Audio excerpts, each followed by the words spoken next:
पर बहुत ज्यादा परिश्रम करना पड़ता है ना?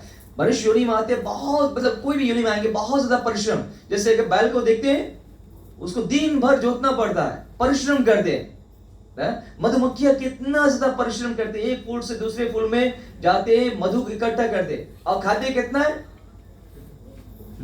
कितना मध खावे नहीं खा पाए ना? परिश्रम करे, फल नहीं मिल पाता है, परिश्रम करते परिश्रम। और फिर उसके बाद फ से फेन, जिसे बैल जो होता है परिश्रम दिन भर करता है और मुंह से फेन निकले लगता है। अभी हम लोग परिश्रम करते हैं, पूरा पसीना पसीना थक जाते हैं, परिश्रम होता है, फेन होता है। और ब से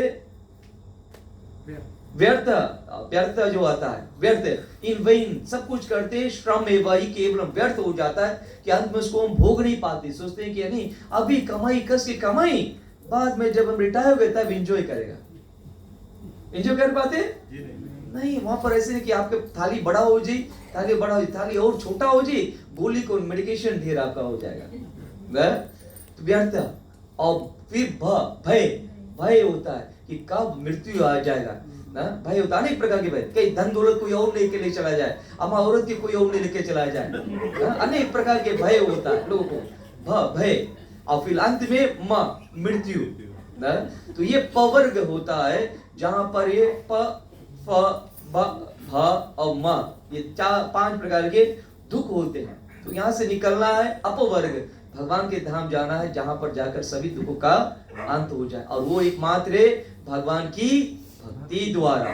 तो हर एक को भक्ति में लगना है।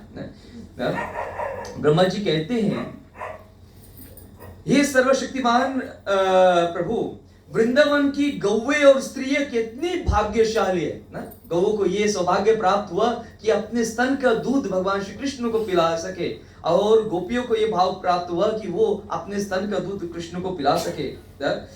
और जो कहते हैं, जिनके बछड़े तथा पुत्र बनकर आपने परम प्रसन्नता पूर्वक तथा संतोष पूर्वक उनके स्तनों का पान किया है, आपको उतना संतोष अनंत काल से अब तक संपन्न किए गए सारे वैदिक यज्ञों से भी नहीं प्राप्त हुआ है। नंद महाराज, सारे ग्वालिता ब्रज भूमि के अन्य सारे निवासी कितने भाग्यशाली है कि कहते उनके सौभाग्य की कोई शोभा नहीं है, क्योंकि दिव्य आनंद के स्रोत परम सत्य अर्थात सनातन परम ब्रह्म उनके मित्र बन चुके हैं।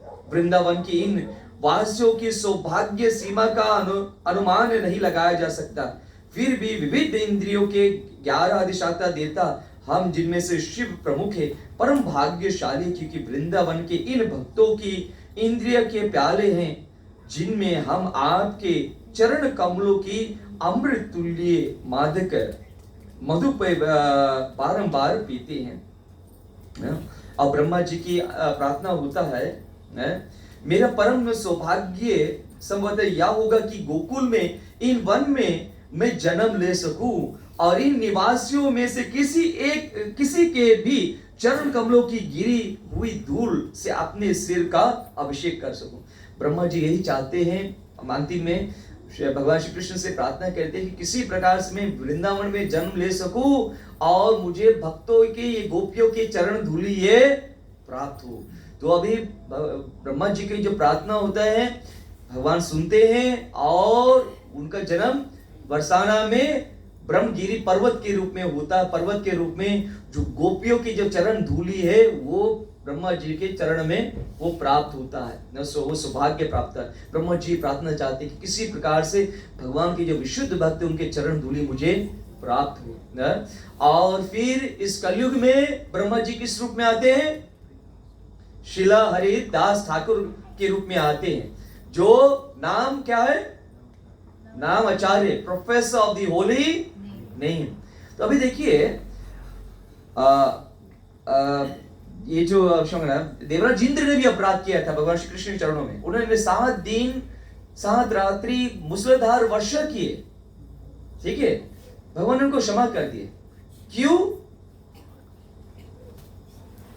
क्षमा कर दिए? अब क्यों? भगवान के नजदीक आए ताकि भगवान को आनंद की प्राप्ति हो।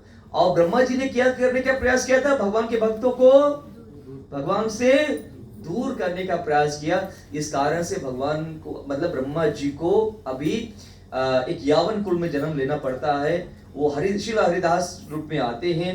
जो वहाँ के जो काजी होते हैं, चंद काजी होते हैं, उसको मतलब बहुत डांटते हैं, यहाँ तक उनको पिटाई भी किया कराते हैं कि तुम अभी ये छोड़ो, हरे कृष्ण छोड़ो और अल्लाह नाम का जाप करो। तो भी हरिदास ठाकुर जो थे वो नाम के आचार्य बने, ब्रह्मा जी नाम के आचार्य बने, प्रोफेसर ऑफ दी होली नहीं, निरंतर भगवान का ही नाम जपते थे। हरे कृष्ण कृष्ण कृष्ण हरे हरे, हरे राम राम राम हरे हरे। ना कहते हैं सुलभम भगवान नाम जिह्वा स वश वर्तते तदापि नरकम यान्ति किम आश्चर्य अतः परम। कि ये भगवान का नाम जो ये हरे कृष्ण जो मंत्र है, सभी के लिए ये सुलभ है, कोई भी इसको जाप कर सकते हैं। ठीक है, सुलभम भगवान नाम जिह्वा स वश वर्तते, और ये जिह्वा भी हमारे कंट्रोल में है, इसके द्वारा हम भगवान का नाम ले सकते हैं। परंतु ये आश्चर्य ये क्या होता है कि भगवान का नाम ना लेने के कारण कहां जा रहे, नरक की ओर ही जा रहे हैं। ठीक है, एक नाम को महिमा लेते हैं, उसके प्राणार्थी होगा और सभी